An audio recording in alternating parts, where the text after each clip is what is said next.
The Galactic Federation had a rigid classification system for habitable planets. Class 1 worlds were paradise planets with ideal conditions. Class 5 worlds were harsh, but still considered reasonably habitable. Then there was Earth, classified as a Class 9 death world.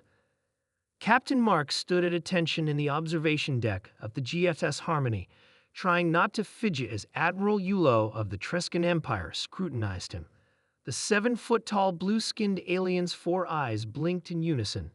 "So you're from Earth," Yulo said, mandibles clicking. "The newest members of our Federation. We've heard stories." Mark nodded politely. "Yes, sir. 3 Earth years since first contact." The Federation's military games were approaching, a tradition meant to foster camaraderie between member species. Earth was participating for the first time, and Mark had been assigned as liaison officer to the Trescan delegation. "Come," Yulo gestured with a clawed hand. "Your human team is practicing in holodeck 3. My warriors wish to observe."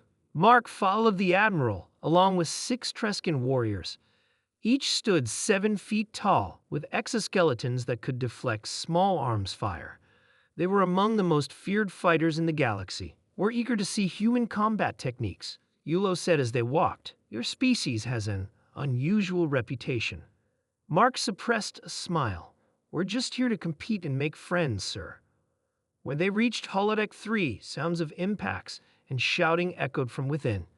Admiral Yulo's antenna twitched with curiosity. "What training simulation are they running?" "No simulation, sir," Mark replied. "Just a standard warm-up."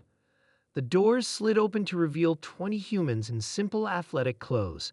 They were playing basketball. The Trescans froze, mandibles slack. One gasped audibly. On the court, Tom leaped nearly 4 feet off the ground, twisting his body midair to avoid a defender before slamming the ball through the hoop. Players crashed into each other, fighting for position. Someone took an elbow to the face, wiped away blood, and continued playing without pause. "Why are they attacking each other?" one warrior whispered. "Is this a dominance ritual?" Mark blinked.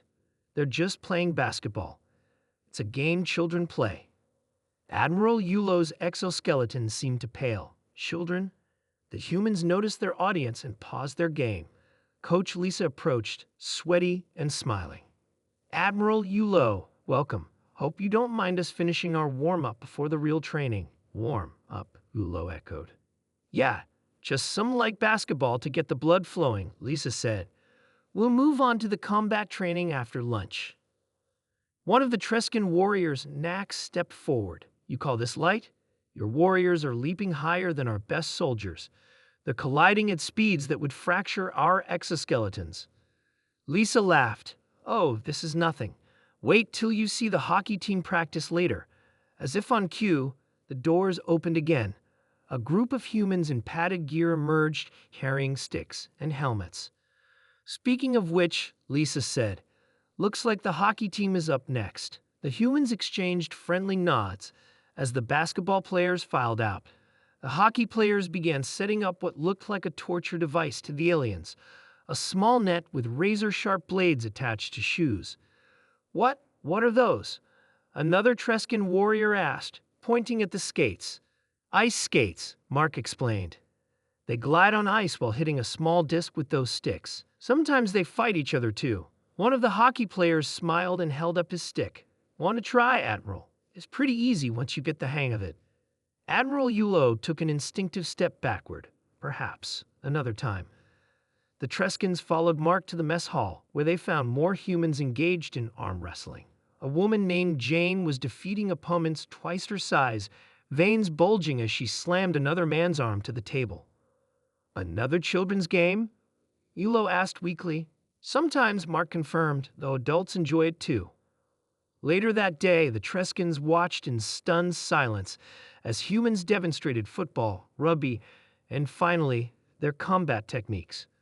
By the time they witnessed mixed martial arts sparring, several warriors had to excuse themselves. In the privacy of the Trescan ship that evening, Admiral Yulo addressed his warriors. "The Federation classified Earth as a death world because of its high gravity, extreme weather, and dangerous predators," he said gravely. "But now I understand. It's not the planet that's dangerous. It's the humans themselves. Nax, his most decorated warrior, nodded. Their sports would kill most species. Did you see their bone density scans? Their muscles? They're built like living tanks. And yet, Yulo added, they remain cheerful. They laugh after injuring each other. They call devastating physical contests games.